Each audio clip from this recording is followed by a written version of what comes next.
minerals. The first category this compound is calcitonin. Calcitonin is a peptide. Peptide with 32 amino acids are there. It's a small peptide. Calcitonin is biosynthesized from parafollicular C cells of the thyroid gland. So the peptide 32 amino acid, the N-terminal starts from here. The cysteine is the N-terminal amino acid, and the C-terminal amino acid is the proline. So proline is attached with an amide. So proline amide is the N-terminal amino acid, sorry, C-terminal amino acid, and N-terminal amino acid is cysteine. So there is N-terminal amino acid, that number starts from here. So 1, the amino acid 7 is again another cysteine. So the cysteine 1, cysteine 7 makes a disulfide bond. So we have a 32 amino acid, and 32 amino acid, then amino acid number 1 cysteine. The 7th amino acid makes a disulfide bond, and the C terminal, carboxy terminal amino acid is proline and amide. So amide is attached additionally with proline to avoid the cyclization reaction. Parathyroid hormone. Parathyroid hormone is again is a small peptide, and the pre-pro hormone, the one with 115 amino acid, that is a pre-pro hormone. The pre-pro hormone, the first cleavage starts from here, the lysine and serine, the peptide bond in between the lysine and serine, that is a cleave. So that is the first cleavage. So once this lysine and serine peptide bond is cleaved, we get a 89 amino acid. So the 89 amino acid hormone is called a prohormone. So prohormone is 89 amino acid, pre-prohormone is 115 amino acid. The second cleavage starts from arginine and serine. So the peptide bond in between arginine and serine, we get second cleavage. So after the second cleavage, we get a 84 amino acid peptide. So the 84 amino acid peptide is the active hormone. So the parathyroid hormone, we have 84 amino acid, prohormone, pro-parathyroid hormone, that is 89 amino acid, and pre-pro-parathyroid hormone, that is 115 amino acid. So in 84 amino acid, that is N-terminal starts from here as serine. So that's the first amino acid is serine. The last amino acid is glutamine. And this starting from N-terminal amino acid 1 to 34. The 34th amino acid is phenylalanine. So 1 to 34 amino acids are important for the pharmacological activity. So out of that 84 amino acid, 34 amino acids are important for the pharmacological activity, starting from N-terminal 1 to 34 amino acids. So the pre-pro hormone 115 amino acid, pro hormone, parathyroid hormone, that has 89 amino acid, active parathyroid hormone that has 84 amino acid. Next is vitamin D. So vitamin D is biosynthesized from cholesterol. Cholesterol, we get a prohormone, that is a cholecalciferol. T3 is the not active hormone, is a hormone, cholecalciferol. So the cholesterol exposure to sunlight, the ultraviolet, we get a 7-dehydrocholesterol. That is a cholesterol analog. Then cholesterol analog is exposure to sunlight, we get a cholecalciferol. So the cholecalciferol is not an active hormone, it undergoes for the two oxidative reactions. The first oxidation in the liver, the reaction is catalyzed by vitamin D 25 hydroxylase. So the enzyme introduces the hydroxyl group at carbon number 25. We get a 25 hydroxy cholecalciferol. And the second reaction is catalyzed by, that is vitamin D 1 alpha hydroxylase. So the enzyme is present in the kidney. So the first reaction is in the liver, the second is in the kidney. So the two-step oxidation process. So the first oxidation introduce carbon number 25 hydroxyl group. The second oxidation introduce carbon number 1, and that is catalyzed by 1 alpha hydroxylase, that is in kidney. The first one is in the liver. So the all two oxidation, we get a 1,25 dihydroxy cholecalciferol, that is the active form of vitamin D. So the active form has a 2 hydroxyl group, a carbon number 1 and carbon number 25. So in case there is a elevated level of vitamin D, then vitamin D 24 hydroxylase is activated, so which introduce an additional hydroxyl group at 24th carbon. So we get an inactive form of 24,25 dihydroxy cholecalciferol or 1,24,25 trihydroxy cholecalciferol. So those two are inactive. So what we get as a first reaction starts from 7-dehydrocholesterol. The 7-dehydrocholesterol, that is a double bond here. So that is called 7-dehydrocholesterol.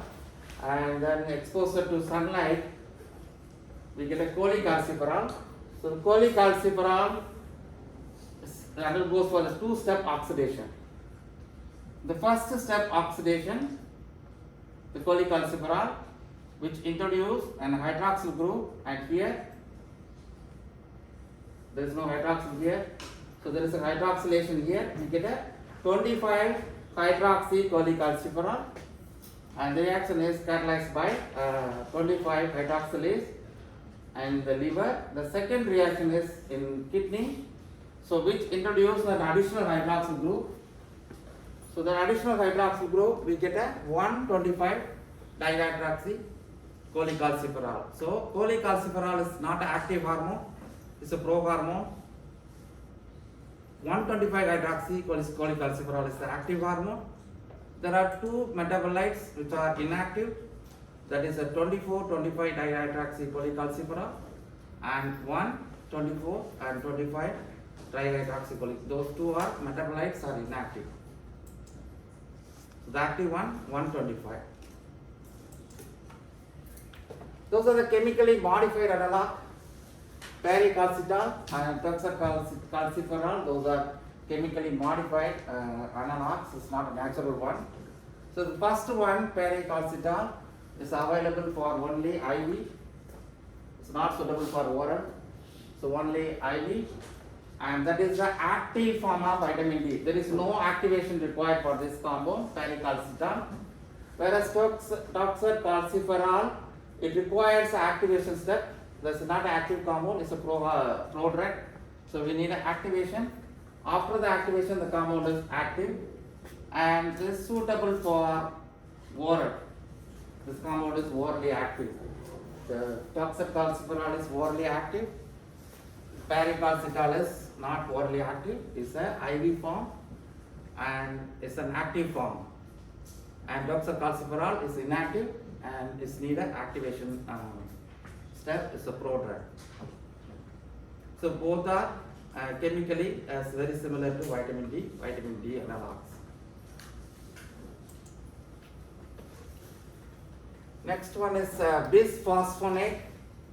So the bisphosphonate structure, we have a 2-phosphate group and attached with methylene bridge, that is a carbon atom. The bisphosphonate is structurally very similar to a pyrophosphate. Pyrophosphate is, we have 2-phosphate similar to bisphosphonate, and here there is an oxygen is attached. Here bisphosphonate, the oxygen is replaced with carbon atom. So when the oxygen is replaced with carbon, the compound is more stable. So it's a synthetic analog of pyrophosphate and compound is very stable compared to and pyrophosphate. And the C carbons, the 2 bonds are attached, another 2 bonds are available for the substitution. The CR2 position, when we introduce with substitution, any substitution, methyl or alkyl, that increases the potency. So R2 substitution increases the potency, and R2 substitution with that amino group, amino substituted alkane, that also increases the potency. And then additionally the heterocyclic substitution, the R2 with heterocyclic substitution, that increases the potency. So there are three possibilities.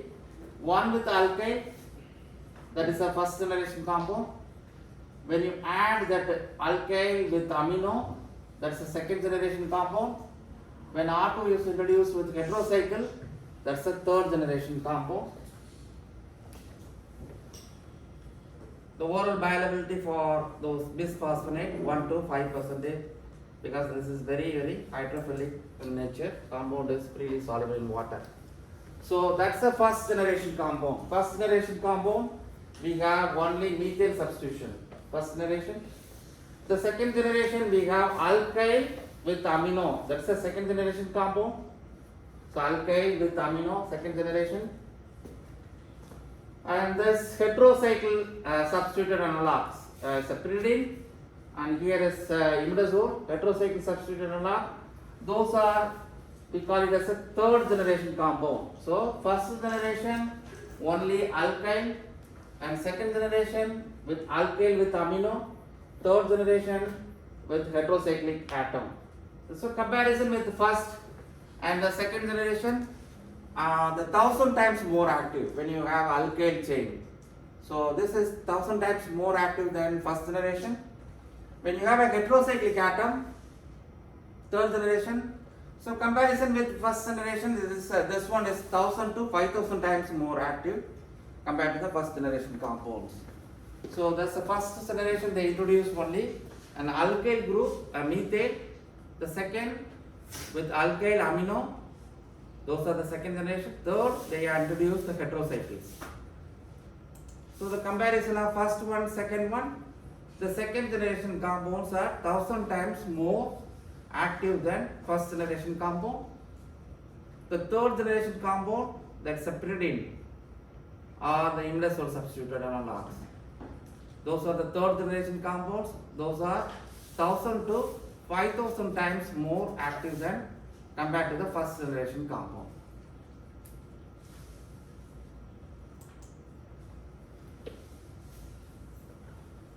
So next one is the calcitonin. So that's the calcitonin is one with this one is isolated from salmon. The comparison of the human calcitonin and the salmon, the one isolated from salmon.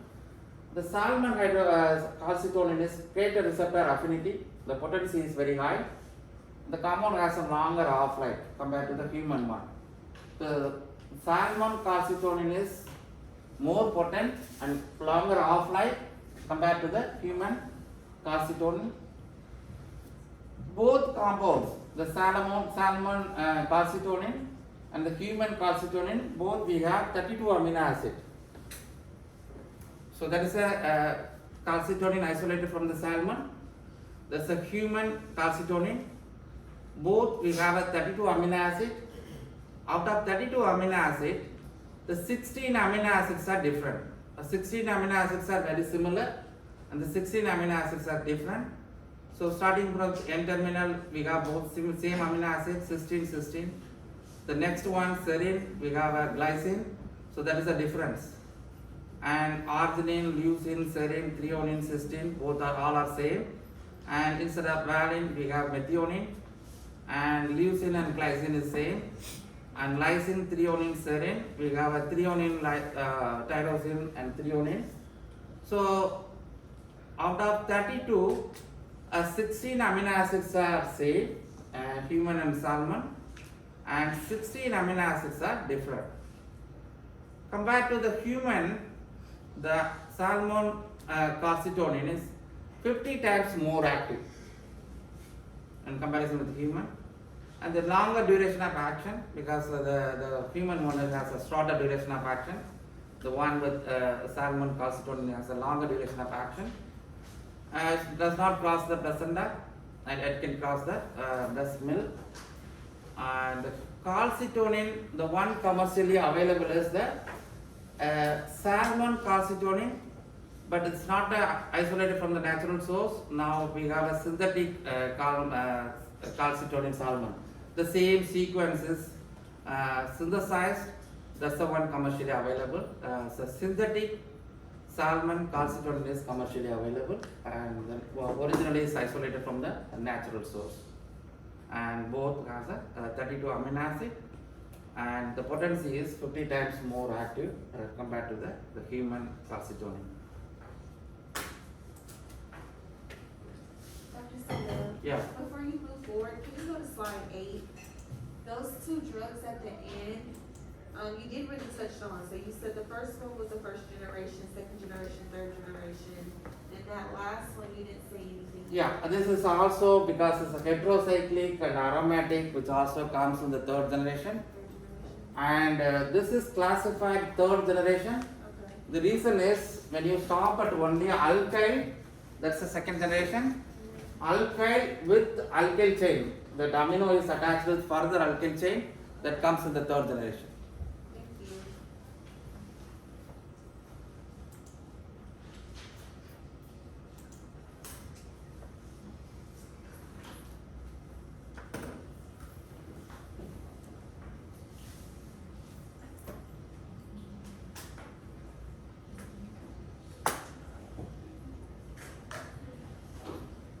Well, we know I is right, J is wrong. I is right.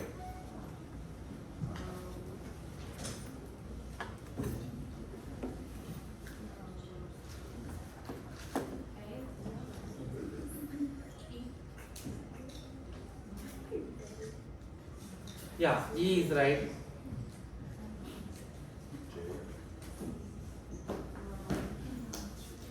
J is not right.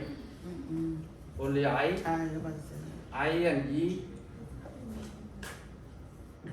J is not ideal.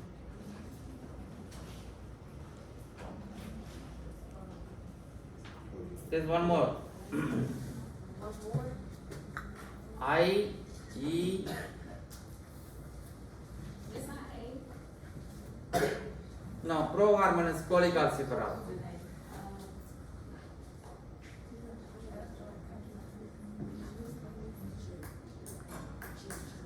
Then G. Not a G. I said already. I is right. E is right. There is one more, which is the circulating form of calciferol. The one first is oxidized.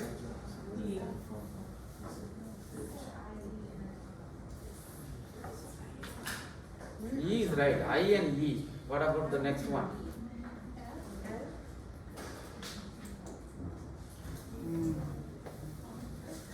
See, F is right. The 25 hydroxy calciferol is the circulating form of calciferol, that is after the liver oxidation. So that is a major circulating form of vitamin D, that is a 25 hydroxy analog.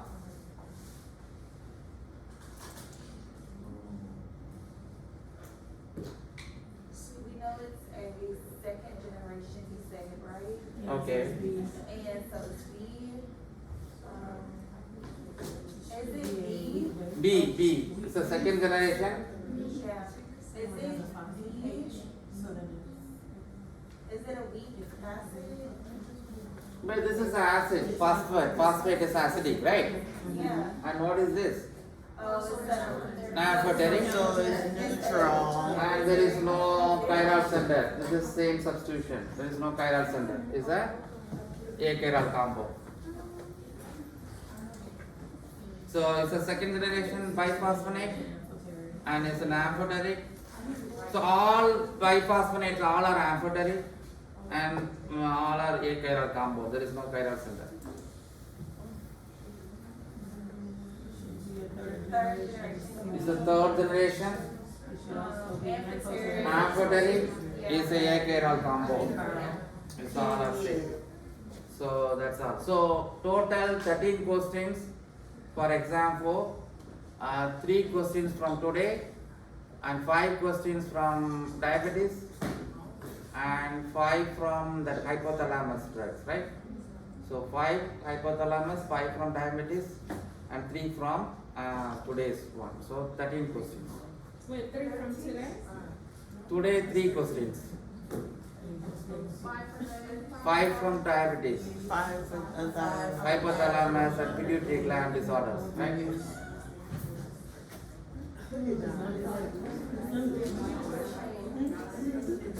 Okay, we have